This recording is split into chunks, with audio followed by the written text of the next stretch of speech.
You ask Tiger to calculate. This deals with finding the midpoint between 2 points. The midpoint between the 2 points is 53.520. Let's solve it step by step. Plot the 2 points and calculate the midpoint using the formula.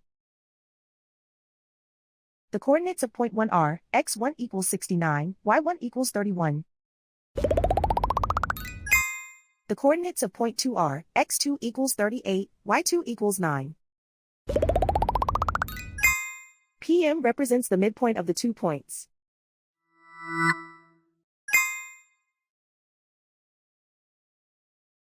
Use the x values in the midpoint formula to find the midpoints x. x1 equals 69. x2 equals 38. Simplify the arithmetic.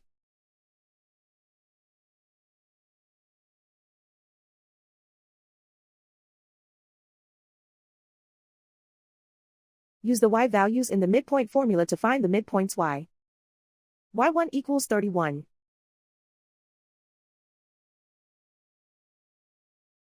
y2 equals 9.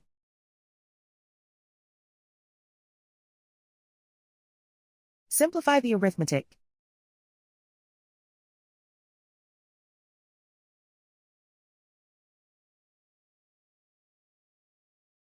And so, the midpoint is 53.520.